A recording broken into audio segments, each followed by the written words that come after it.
Écoutez, j'aimerais vous remercier pour cette opportunité de vous interviewer. Vous savez combien cela est important pour moi. Oui, je le sais. Mais soyez bref. Je suis une personne très occupée. Alors, j'ai seulement quelques questions ici. Je vais utiliser un enregistreur pour... Non, je préfère que vous ne le fassiez pas. Bon, d'accord. Je vais juste le garder. Ok. Je vais juste le garder.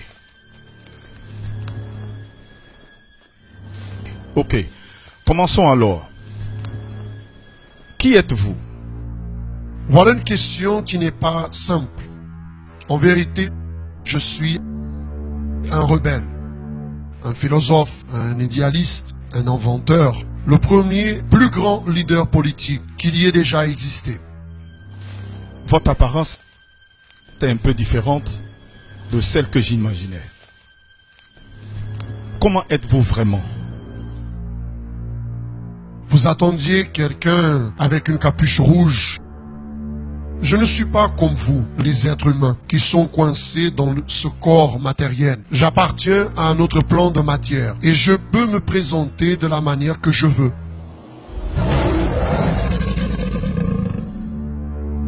Je peux me montrer comme un ange de lumière, un fantôme, une tentation ou votre frère. Puis-je vous poser une question audacieuse? Quel âge avez-vous? Avez-vous déjà écouté cette musique où quelqu'un dit être né il y a 10 000 ans en arrière?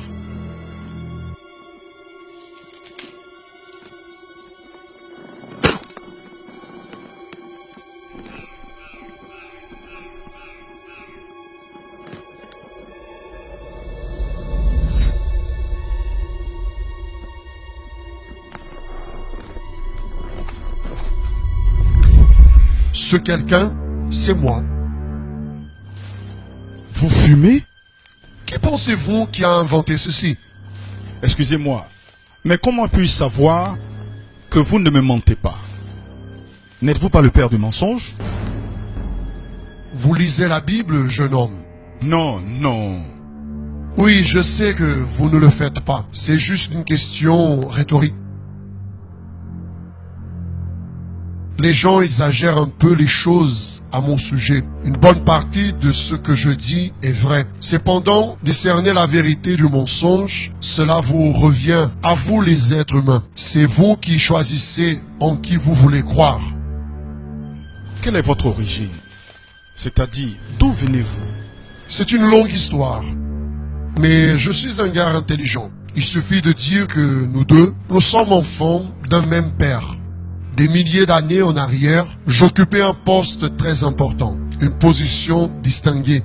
Et alors, j'en ai voulu devenir le chef. J'ai fait ma campagne, vous le savez, de politique. Mais cela n'a pas marché. Et du fait d'avoir brisé toutes les règles, moi et mes alliés, nous avons été expulsés de notre père. Nous avons fini ici, sur la terre. Alors, c'est-à-dire qu'il y a d'autres semblables à vous ici? Tellement que vous n'imaginez pas. Des milliers et des milliers.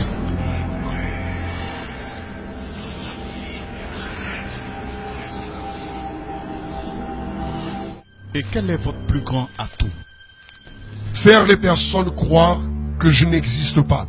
Après tout, personne ne se préoccupe avec un personnage folklorique. Et quel est votre plus grand ennemi?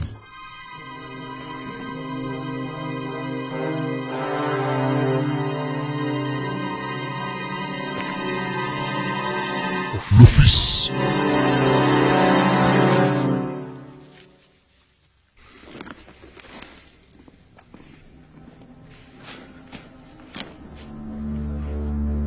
Mais je ne veux pas en parler. D'accord, pas de souci. Alors, répondez-moi, quel est votre plus grand rêve? Être adoré de toutes les personnes, comme le Dieu de ce monde. Pensez-vous vraiment que les personnes vont-elles vous adorer, vous, comme un Dieu? Elles le font déjà. Elles pensent qu'elles adorent Dieu, mais elles adorent de la façon qu'elles le veulent, ou alors elles adorent les choses que j'ai inventées. Mais ni tous sont ainsi. Il y a une petite bande d'individus spéciaux que c'est difficile. Continuez. Quelles sont vos stratégies pour réussir cette adoration? Voyez bien, cette adoration n'est pas toujours très claire. Il suffit que quelqu'un se dévie un peu de la vérité et voilà, automatiquement, il devient mon serviteur. Comment ça? Expliquez. J'ai un abordage différent à chaque type de personne. Premièrement, j'ai besoin de connaître son point faible. Puis, à certains, je fournis la gloire, le pouvoir. Ceci mène à la mort, la misère et à la destruction. Aux pauvres, je fournis des superstitions, de la dépravation, de l'ignorance. Aux riches, j'apporte le luxe, la vanité, la débauche. Les intellectuels sont séduits par l'orgueil, concluant que Dieu n'existe pas, ne savent pas l'expliquer avec leur science limitée. De cette façon, ils finissent par adorer la créature au lieu du Créateur. Les vices, les sports, les feuilletons, les jeux, le travail, les drogues. Finalement, tous restent très occupés pour chercher les choses de Dieu. Et la plupart des personnes se vendent pour si peu. Si peu. Comment arrivez-vous à faire tout ça? Ça, c'est un peu difficile d'expliquer. Je n'ai pas l'accès aux pensées des humains. Mais je suis très observateur. Je peux prévoir les attitudes des personnes, de leurs agissements, mots et réactions. Voyez, personne ne vole au hasard. Un jour, elle passe devant une vitrine, regarde, commente, démontre un intérêt. Et à ce moment-là, je crée une opportunité, une situation. Quelques-uns disent que c'est la tentation. En plus de ça,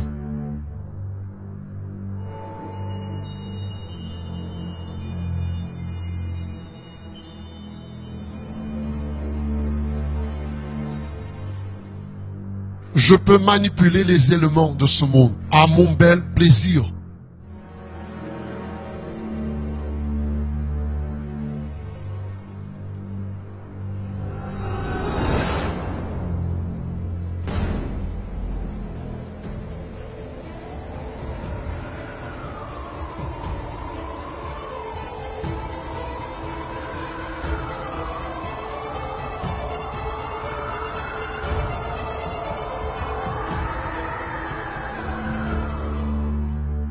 Et puisque je n'appartiens pas au même plan de matière que vous, je ne suis pas donc limité par les lois physiques.